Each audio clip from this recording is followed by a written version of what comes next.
Good afternoon again everyone, welcome to another video. I hope you're keeping well. As you can see, I'm joined by the very lovely Candice once again. Hello. And this is our third walk back together since the lockdown restrictions have been eased. We're back in Kent again and we're doing another walk from the Kent year-round walks book. It's another springtime walk as we're still kind of in spring, and we're in Shipbourne. I have done a video here before. Now this walk is actually meant to start at Ightham Mote, which we've also been to, and I've done a video on that. It's an old moated house owned by the National Trust, but of course because of the current pandemic it is closed, as is the car park, so we can't start there. So instead we're starting somewhere else on the route, here at the Common in Shipbourne. The walk is 6.5 miles long, and aside from Ightham Mote that you would see, we'd also see Old Saw Manor at Plaxtall. That's another old building, very old in fact. It's got quite an interesting history as well, supposedly haunted. It's a bit cloudy today, very muggy. It's sunny, but muggy I would say is the word. Yeah, it's warm still. Looking forward to this one. It's nice to be out with Candice as always. Yeah. Enough talking, let's get walking.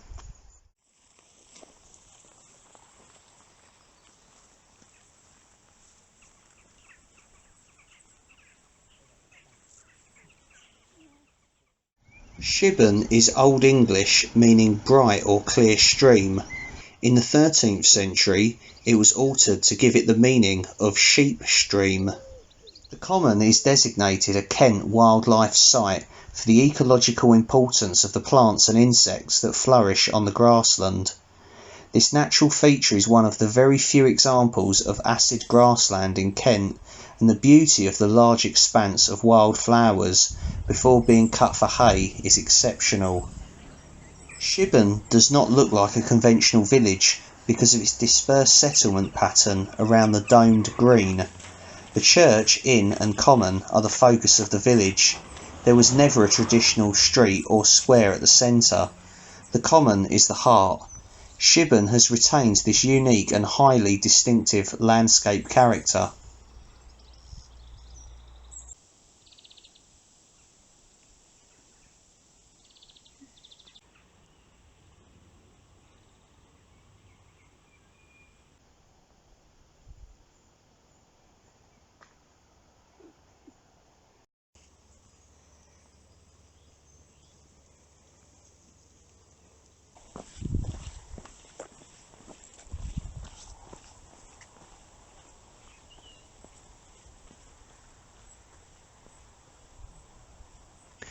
I also forgot to mention that I have a new rucksack now, a new day walking rucksack.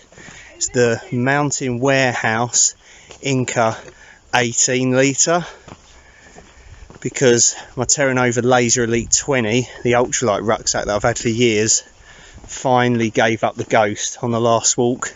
One of the zips fell off it, there's loads of holes in it, the straps were starting to come away from the body of the rucksack.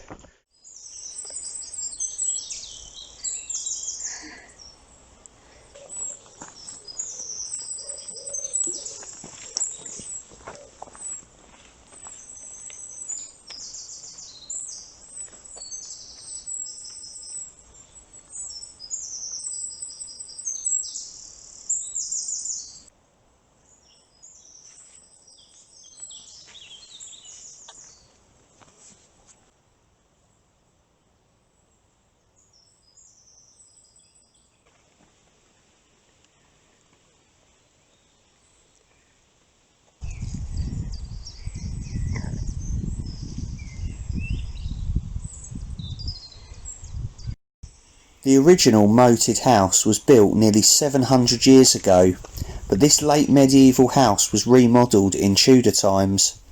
There are lovely views of the house over its moat, with fine stonework, timbered sections, mullioned windows and impressive chimneys. The house is built around a large courtyard, and inside there is a great hall and a Tudor chapel dating from 1521, with a magnificent painted ceiling and window glass decorated with coats of arms.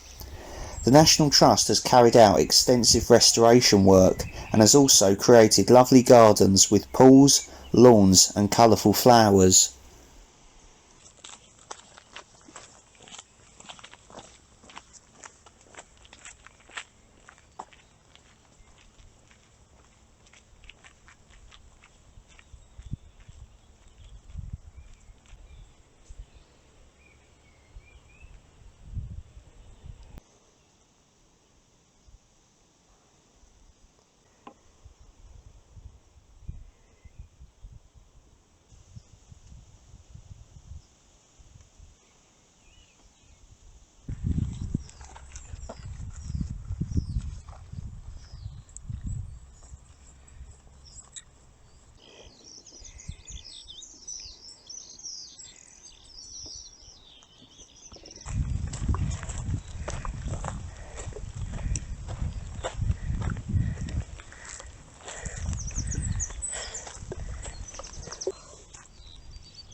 We've arrived at Old Saw Manor, another property owned by the National Trust. It's a very, very old building. Oh, and it's English heritage as well, sorry, Candice is saying. Unfortunately, it's closed again. Come up here once before actually, it was closed. There we go. that gate is. Yeah, that's locked unfortunately, but it's just through there. It's a shame I can't really show you too much of it, so what I'll do, I'll try and include some photos. And it's kind of attached to this manor house as well, which is private. We were hoping to stop here for lunch, but there's nowhere really to stop unless you just sit by the side of the road. There's this big house here. There you can just see it through the trees there. Yeah, sorry about that. It's a tricky one to find an opening time to go and have a look around, but it is really cool inside.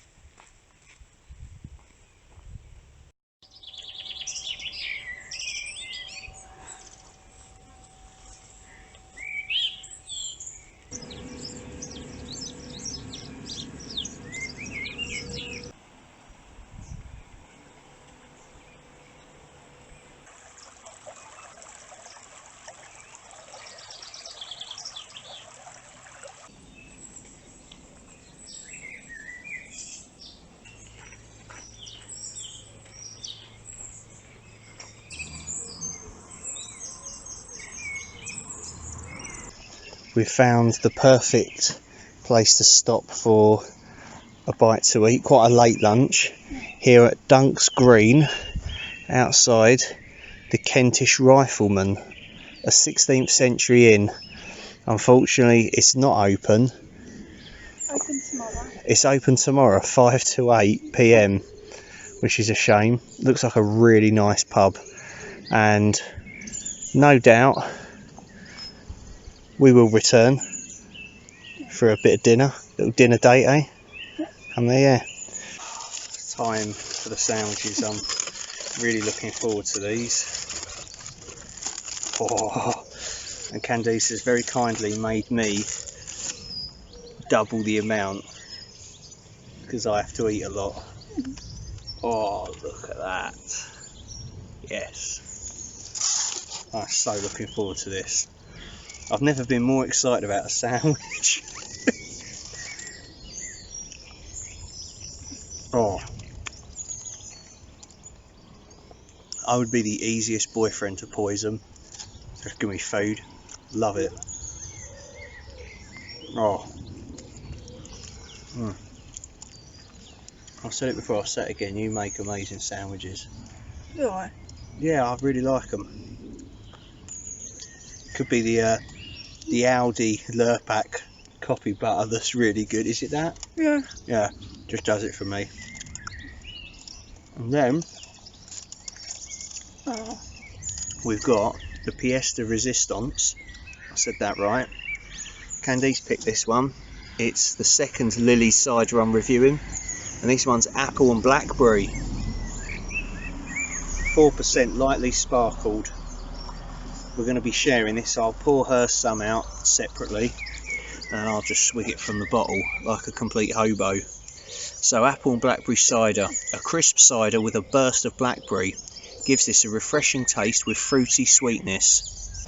Cheers everyone. Hope you've enjoyed the video so far. Oh, that smells nice. Pour Candice a little bit first.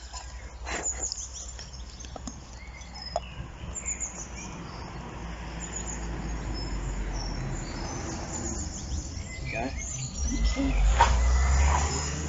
Right, let's see what we think. Oh, see what I mean? It's got bits floating in it, or is that from my beard? Look, there's bits floating in it. I wonder if that's from the actual cider or whether that's from food. I think that's actually from the cider, isn't it? I don't know. Oh, I'm sure it'll be fine. There's like... We've had that before in another cider. Bits floating in it. I'm going to take my chances. I like it. It's not as good as the pineapple cider I had the other day with Mark. This feels more like you're drinking like Ribena or something. There's not a cider taste to it at all. The blackberry I think is very overpowering, but in a good way. Yeah, it doesn't really feel like you're drinking cider, whereas the pineapple cider, there was still a hint of cider. This just tastes like apple and blackberry juice, which means I could drink a few of these easily and not notice I'm getting pissed. What would you give it out of 10? 8. 8 out of 10 from Candice. I mean, it is brilliant. It is probably the best apple and blackberry cider I've ever had. Not that I've had many. I'm going to give it an 8.75 out of 10. Yeah, it is really good still. It's not awful. I could probably drink that in about 5 minutes. So while I remember, I thought I'd show you my new Mountain Warehouse Inca 18 litre rucksack. It's going to be ideal for a little day walk, if I want to bring something to cook or just food, extra warm clothes, water, cider, that sort of thing. So it was £30 brand new from the Mountain Warehouse shop on eBay. Got this big stretchy mesh pocket on the front, perfect for fitting your maps and your guidebook in, or I suppose wet gear like a rain jacket. You've got these stretchy little wand pockets on the side, and that's a 1 litre bottle I've got in that side, and then I have the cider in the other side. It's got these sort of daisy chain loops on the top to strap extra gear onto the top, some bungee cord loops on each side for, I suppose, walking poles, and then loops down the bottom. It's got this top pocket here, nice easy zippers, I like them, and there's a big pocket there to store stuff. Carry handle at the top, and the thing I like about it the most, or one of the things I like the most, is it's got load lifter straps for such a small rucksack. I do like them. Helps keep the rucksack close to your back and your shoulders so you don't get shoulder pain. There's a little exit hole for a hydration bladder. It's got this kind of ridged kind of back system to it. My back still sweats regardless, but it's been comfy so far on this walk. There's an adjustable hip belt, just a simple hip belt, and there's also like an adjustable simple sternum strap. No whistle on the buckle though. And it's got these quite bright sort of straps. I don't know if they're reflective or not. And then it's got somewhere for your hydration bladder tube to go down the strap. Then into the main compartment. Opens all the way like this. I've got all kinds of stuff in here. It's the underside of the pocket, and I'm not going to empty the bag out completely, but there's your bladder sleeve, your hydration bladder. I've just got like a Tyvek ground sheet in it for us to sit on, and a windshield. And then you can hook your hydration bladder, if it's got like a hook, onto there so it doesn't slip down into the bag. That's the worst thing when it happens. And there's just enough space anyway. Like I said, I'm not going to get everything out, but there's enough space now. I've managed to fit quite a bit in there.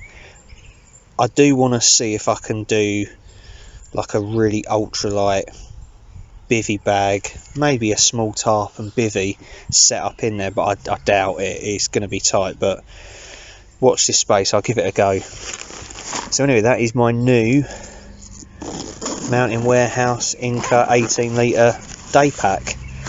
Really like it so far. It's been really comfy, really nice, hasn't weighed me down, and I managed to fit everything in it that I need, and I can't grumble about the price either, 30 quid. The only thing I did struggle with is, of course, I had a cider in one side, litre of water for cooking with on the other, and then for like a bottle of flavoured water, because I don't really like plain water. I have to drink something flavoured because I'm a tart. I added this little ultralight water bottle holster that it's got like velcro strap there, so it goes round the rucksack strap, and then it's got a clip as well. There's your clip, and then that way I can just grab the water bottle whenever I want. Yep, that's the rucksack.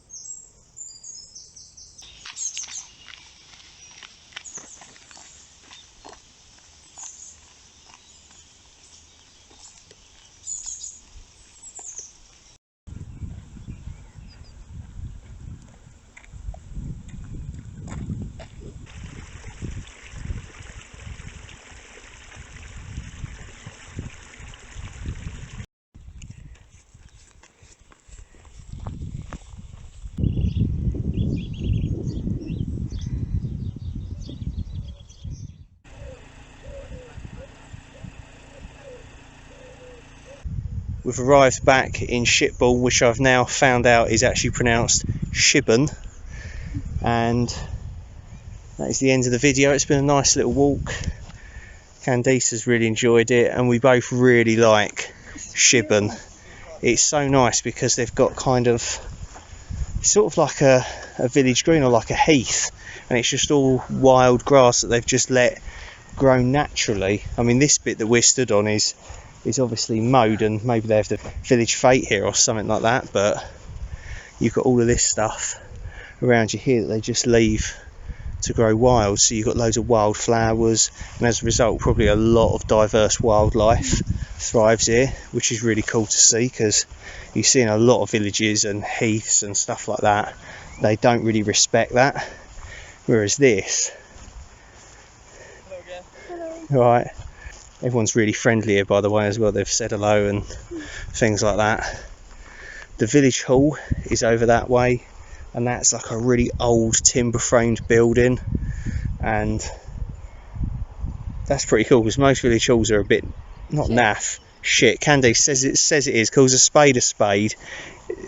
Most village halls are shit apparently, whereas this one is like, I thought it was someone's house, and it went Shibburn Village Hall. And look, there's the free parking area there where we're parked. They've sort of cut little footpaths in amongst all the wild grass and stuff, and it's amazing. The pub, what was the pub called again? The Chaser Inn, that's it, Chaser Inn. I just thought of the TV quiz show. Yeah, it's been a really nice day. It's about 6:30 now. We don't rush these walks, we take our time and enjoy them. Exactly, yeah, it's just beautiful weather, innit? So that's the end of the video. I hope you've enjoyed watching it. I've certainly enjoyed making it. It's been a lovely little walk with the lovely Candice, as always, and she's done really well with the navigating as well, not got us lost, so give her a well done in the comments. And until next time, take care of yourselves, everyone, look after each other and stay safe. I'll see you soon. Cheers. Bye.